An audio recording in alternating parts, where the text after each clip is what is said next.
sa sakramento kasi gusto mong maligtas. Ang nangyari ngayon, nung tayo ay tumanggap na kay Kristo, magkakaroon ka ngayon ng kaisipan para gumawa ng mabuti kasi anak ka ng Diyos. Patutunayan mo na anak ka ng Diyos kaya ka gagawa ng mabuti. Hindi ka gagawa ng mabuti para maging anak ng Diyos. Magkaibang bagay yon. So sa kahahangad ng tao na gumawa ng mabuti para pumunta sa langit, mabibigo siya. Pupunta siya sa impyerno na religious siya. Pupunta siya sa impyerno na matulungin siya. Kasi hindi sapat yon para dalhin tayo sa langit. Alam ni Kristo na ang kabayaran ng kasalanan ay kamatayan, kaya namatay siya para sa atin. So kaya dito sa pag-aaral natin, bibigyang diin yung bang dapat wag na tayong mamuhay sa kasalanan kasi anak tayo ng Diyos. Yung bang hindi gagawing lisensya yung pagiging ligtas. O total, papunta na ako sa langit eh. Di pwede na pala. Kaya yung hold-upper na tumanggap sa Panginoon, balik sa pagiging hold-upper. Tapos yung GRO na tumanggap sa Panginoon, balik na naman doon. Naalala nyo nung minsang nagdala ang mga Hudyo no ng isang babae na nahuling nangangalunya no na caught in the act nila. Hindi ko alam paano nila na caught in the act yun, no. So dinala, kinaladkad doon sa sinagoga, tapos babatuhin kasi yun, babatuhin hanggang mamatay, yun yung parusa. Ang Panginoong Jesus nung naandun siya, kinukulit siya nung mga ano na para bang sinasabi, anong gagawin natin dito? May sinusulat siya sa ano sa lupa, pero hindi natin alam kung anong yon. Parang siguro, sige, pinapabayaan niyang magsalita sila. Para bang, sige, ayaw niyong tumigil, pag nagsalita ako, patay-patay kayo. Kasi ang Panginoon, ano siya man of few words. Magsasalita siya ng one-liner, tapos wala ka ng ano, hindi ka na makakapalag pa. So siguro ganun, no? Parang pinapakinggan niya lang, no? Ayaw niyong tumigil. Sige, pag nagsalita ako. O ganun nga yung nangyari. So ang sabi ng Panginoon sa kanila, sino man sa inyo ang walang kasalanan, siyang unang bumato. Isang ano lang yun, isang phrase lang, pero matindi. Simula sa matanda hanggang sa bata, ipinagbabagsak nila yung mga bato nila. Oo nga naman. Sino ba yung walang kasalanan? Sabi niya sa babae, asan na yung mga humahatol sa'yo? Wala na daw, nagsialisan. Kaya ang sabi ng Panginoon sa kanya, pinatawad ka na sa iyong kasalanan, humayo ka at huwag nang magkasalang muli. So hindi sinabi ng Panginoon, wala na yung mga humatol sa iyo, balik ka na uli, mangalunya ka na naman. And so, yun yung gustong ipakita ng kaligtasan na meron tayo. Hindi lisensya yung pagiging ligtas para gawin uli yung mga iniwan na kasalanan. Kasi parang minsan in example din ng Biblia yung aso na binalikan yung suka niya. No, siya lang yung nakakagawa nun no. Para bang nanghinayang, no, sayang naman. So babalikan niya. Tayo bilang isang taong makasalanan na iniligtas ng Diyos, dapat namumuhi na tayo doon. So, dapat na andun na yung desisyon para labanan ito. Ang totoo, doon sa fruit of the Spirit na binanggit sa Galatians 5:22 and 23, yung huling salita doon, against such there is no law. No, kumbaga, hindi ito idinedemand, kundi dapat makita talaga na nagiging bunga ng isang mananampalataya yung mabuting gawa. Kaya ine-encourage din tayo sa Matthew 5:16 na ang sabi, let your light so shine before men that they may see your good work. May kapansin-pansin doon no? Para makita daw yung good works, magliwanag ka. So, ibig sabihin, magkaibang bagay yung liwanag saka yung good works. Kaya makikita yung good works mo kasi nagliliwanag ka. So, ibig sabihin nun, yung reflection ni Kristo nasa atin. Kasi si Kristo yung light of the world din. So, pag tayo, malapit sa ating Panginoon, yung reflection niya, nagliliwanag tayo. So, pansin na pansin yung mga mabubuting gawa natin. No? Kumbaga, aagawin mo muna yung attention ng tao, and then, pag napansin ka nila, tututukan ka nila hanggang sa makita mo, no? Hanggang sa makita nila yung detalye sa buhay natin. So, kailangang nagliliwanag. Kaya sabi dito, no, ano ngayon? Ang sasabihin natin, tayo ba ay magpapatuloy sa kasalanan upang biyaya ay sumagana? Kasi kung saan andun yung kasalanan, sumasagana ang biyaya ng Diyos. Para bang sinasabi, to kung ipaparaphrase, parang ang dating, ano ngayon? Porket ba ligtas ka na, eh, magkakasala ka na. Kasi sabi mong ligtas ka na. Sabi dito, wag nawa, no? God forbid. Tayo na mga namatay sa kasalanan, paano pa tayo mamumuhay sa kasalanan? Parang, no? Yung si Apostol Pablo, parang tinatanong niya yung mga tao, paano nangyari yon? Na kung tutuusin, siya rin nag-struggle. Kaya lang, ito yung punto. Aware ka na hindi mo dapat ginagawa yun. Hindi kagaya nang wala pa sa Panginoon, parang normal na normal lang lahat ng mga pagkakasala. No, hindi masakit para sa kanya. Kailanman hindi siya sorry sa mga ginagawa niya. No, pero sa isang tao na kinilala na ang Panginoon, pag nakagawa ng kasalanan, sising-sisi. No, pero may available naman na 1 John 1:9. No, He's faithful and just to forgive us of our sins. No, pero uulitin ko, hindi 'yon gagawing lisensya uli. Kasi may available na 1 John 1:9 naman, hindi natin i-advance yung mga kasalanan pang gagawin natin. Ang totoo, pag yung nagkasala ka, alam mong mali ang ginawa mo, na gusto mong humingi ng tawad, ramdam yon ng hinihingian mo ng tawad na talaga hindi mo gusto yung nangyari. No? Hindi mo sinasadya. Mga ganon. And so, ang Diyos pa na nakakabasa ng isip. Paano tayo makakapagpanggap niyan? Paano natin ihingi yung tawad na alam naman natin, gustong-gusto nating gawin. Na para pang inaalagaan pa natin yung kasalanan na yon. No? Sabi dito, sa verse 3, o hindi ba ninyo nalalaman na ang lahat ng mga nabautismuhan kay Kristo ay nabautismuhan sa kanyang kamatayan? Itong bautismo na to na tinutukoy dito, pwede nating tignan sa dalawang area. Yung bautismo generally na nung tinanggap mo si Kristo, kasi yung bautismo pagpapasakop pagsasubmit. So nung na-convert ka kasi tinanggap mo si Kristo, nabautismuhan ka, hindi ka man nabautismuhan sa tubig, pero yun yung sense. Na kasi yung bautismo sa tubig, na lang yun yung bang public testimony na talagang nasa iyo si Kristo. Gaya nga nung nabanggit ko sa inyo na pag nagmamahalan yung dalawang tao, alam na yon nila, nagmamahalan sila. Pero gusto nilang maging public yung gusto nilang ipakita sa madla na nagmamahalan sila. So, ikakasal. And so, ganun din yung bautismo. Bago pa bautismuhan sa tubig, yung tao may desisyon na para magpasubmit sa Panginoon. Nung ang Panginoon ay babautismuhan ni John doon sa Jordan River, may mga Pariseo lumalapit din, gusto magpabaptize. Pero ayaw ni John. Kasi sabi niya, dapat merong fruit of repentance sa inyo. Kailangan, meron munang nakita na desisyon sa inyo para magpa-convert sa Panginoon. Hindi kasi yan parang lang yung purpose kasi nila for identification. Kasi itong mga taong to, gusto nila laging nagpapabango sila sa mga Hudyo. Parang may pagka-politiko yung mga yun. May pagka-politiko, samantalang religious leaders sila. Gusto nila, hinahangaan sila ng tao. Gusto nila, tinitingala sila ng tao.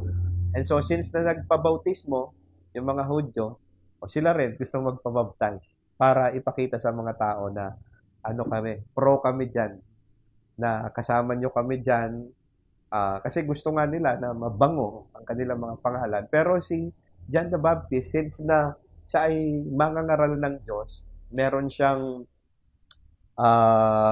discerning spirit, may discerning power siya.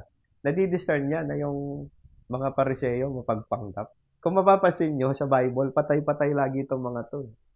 Lalo na sa Panginoong Jesus. No? Para kayong mga nicho na ang ganda ng mga labas pero yung loob, mga bulok, di ba? So, mga lahi kayo ng ulupong, kawawa sa Panginoon tong mga to Kasi talagang yun sila Kailangan talaga nilang i-rebuke. kailangan nilang pagsabihan ng mga matitinding pananalita kasi hindi tatalab dun yung ano eh, mga parang magsusumamo ka sa kanila. Yung pakikiusapan mo sila, hindi tatalab. Kaya matindi yung mga pananalita na binibitawan ng Panginoon. Sinasabihan din silang ipokrito. So kaya si John the Baptist, since na iisa na yung sabihin na natin yung likaw ng sikmura nila kasi pareho silang mangangaral. So alam din ni John the Baptist na itong mga Pariseyo ay mapagpanggap na ipokrito. Ba't sila magpapabaptize? Hindi naman sila nagpa-convert. No, kaya ibig sabihin nun, nung bautismo na ito, no, dalawa yung titignan natin. Yung nagpasubmit na kay Kristo sa conversion and then yung sinabi sa verse 4 na inilibing tayo, picture yon nung ah, yun nga, pagkalibing ni Kristo. And so, ipinakita sa pamagitan ng bautismo. Ang punto, hindi pa tayo nabautismuhan, literal na baptism sa water. Andun na kaagad yung bautismo natin sa Panginoon sa pamagitan ng pagpapasubmit doon sa kanyang um, doon sa kanyang paraan para ang tao maligtas. Kasi sabi niya sa John 14:6, ako ang daan, ang katotohanan at ang buhay. Walang makaparoroon sa Ama kung hindi sa pamagitan ko. So siya na yung nagsabi na walang makaparoroon sa Ama kung hindi sa pamagitan ko. O hahanap ka pa ba ng ibang paraan? Eh siya na nga yung nagsabi, walang ibang paraan. Eh pag hindi natin alam yung Bible, hahanap tayo at hahanap ng paraan para pumunta sa langit, pero mabibigo tayo. Kasi yung provision ng Diyos para sa kaligtasan, eh si Kristo mismo, nung namatay siya sa krus. No? And then, sabi dito, sa verse 4 nga, kaya tayo ay inilibing na kasama niya sa pamagitan ng bautismo sa kamatayan, upang kung paanong ibinangon si Kristo mula sa mga patay, sa pamagitan ng kaluwalhatian ng Ama, sa gayon ding paraan, dapat tayong lumakad sa panibagong buhay. Yung isang patay, wala na yung magagawa. Hindi niya na kayang magkasala pa kasi patay siya eh. 'Di ba? Kahit yung pinakamasamang kriminal, pagpatay na, wala nang magagawa yun. Mabait na yun. No? Kahit suntukin mo yun, hindi ka papatulan eh. Pero subukan mong buhay yon. Yung masanggi mo lang, na kinukwento nung choir director namin, ano eh, kasi member siya nung yung Sputnik. No, kasi nung mga 70s, 80s, may mga gang na nun. No, yung mga bahala na gang, tapos yung Sige-Sige Sputnik. Nakakatuwa eh, kasi yung choir director namin, doon siya sa Sige-Sige Sputnik. Tapos yung pastor namin, bahala na gang no, nung kabataan. Sabi niya nga doon sa choir director namin, Nate, buti hindi tayo nagpang-abot nun, no?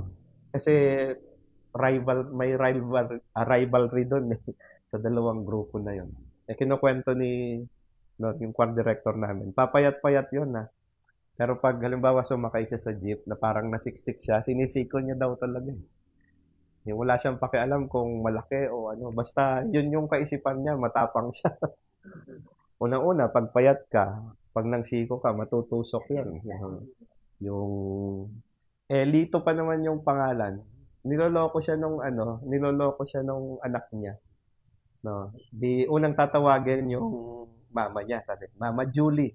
Tapos sasabihin, Papa Lito. Kilala niyo si Palito? No, yung payat na nakabangswang ganyan.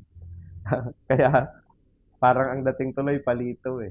Yun naman talaga yung gusto niyang sabihin. Nung ganun, binata siya. Astig, pero ang payat, ang tapang. Kasi nga, parang kabilang ka dun sa sa grupo na parang kinikilalang gang, kaya matapang ka. So, yun yung para bang nung nung wala pa sa Panginoon, merong merong bahagi sa buhay natin na kung anong gusto natin, yun yung gusto natin. Pero nung tayo nagpasubmit sa Panginoon, hindi na. Iba na yung pagkatao na meron tayo. Yung dating mabagsik, nagiging maamo. Tapos yung dating palamura, nagiging magaganda na yung lumalabas sa kanyang labi. Yung dating mapagbigay, nagiging kuripot. Ay, baligtad. Kundi lalo pang nagiging mapagbigay, 'di ba? Kasi nga nasa Panginoon eh. No, sabi doon sa verse 5, sapagkat kung tayo ay nakasama sa wangis ng kanyang kamatayan, magiging gayon din tayo sa kanyang muling pagkabuhay. No, picture ng tao na naligtas ay yung namatay kay Kristo. Inilibing na yung dating siya. No, hindi na siya kapareho ng dati. Yung sinabi sa 2 Corinthians 5:17 na ang sino mang na kay Kristo ay bagong nilalang. Yung dating siya ay lumipas na, no? Kaya ipinapakita ng Biblia na may bagong buhay ang isang tao na kay Kristo. Hindi pwedeng ine-enjoy niya pa yung kasalanan. Hindi pwedeng ine-enjoy niya pa yung mga dating gawin. At bakit ba tayo nagtatagumpay sa kasalanan? Kasi aware tayo na tayo ay anak ng Diyos. Pag hindi tayo lumago sa pananampalataya kasi hindi tayo nakakapakinig ng pangangaral buhat sa Bible, ang mangyayari sa atin para tayong na yung tinatawag na spiritual abortion. Ipinanganak ka nga, hindi ka naman naalagaan, parang na-abort ka rin eh. Yung baby na ipinanganak, kasi yung abortion, literally, na andun pa sa sinapupunan, pinatay na. Pero same is true doon sa isang baby na pagkapanganak, pinabayaan na. Parang inabort mo din yun eh. So kaya ang isang mananampalataya na tinanggap niya ang Panginoon at hindi naalagaan, hindi nadiligan ng salita ng Diyos. Yung sinabi sa 2 Peter na yung milk, yung salita no na nagbibigay sa atin ng kakayanan para lumago. Pag hindi tayo napakain ng salita ng Diyos, kahit ipinanganak tayo sa espiritual na kapanganakan, hindi rin tayo titibay, hindi rin tayo lalago. No? Kaya yun yung encouragement namin no na yung tulungan natin yung ating pagkapanganak sa espiritual na kapanganakan na lumago tayo sa pananampalataya sa pamagitan ng pagpunta sa church. No, kasi doon tayo makakapakinig lagi ng mga mensahe na tutulong sa ating paglago. Plus, makikita natin yung iba pa na makakapareho din natin na tumanggap sa Panginoon. Yung pakikipag-fellowship no, sa kanila. So, itong ginagawa natin to, no, bagamat ang salita ng Diyos, no, iisa yung level niyan. Talagang pagkain siyang spiritual. Pero parang dito, pag nagba-Bible study tayo, parang nagme-merienda lang tayo niyan eh. No, pero doon sa church feasting, di ba? Ang salita ng Diyos, tapos may mga makikita ka pa doon na mga iba pang bahagi ng programa, may kantahan, merong mga special songs, makaka-fellowship mo yung mga iba ding mananampalataya. No? Kaya ine-encourage ko kayo na subukan nyo no, na umattend sa church at ma-enjoy natin yung ating Christianity. Na hindi lang tayo basta ipinanganak, kundi lalago tayo sa pananampalataya. Titibay. Sige, let's pray. Father, thank you for thy word. Thank you for the things that you have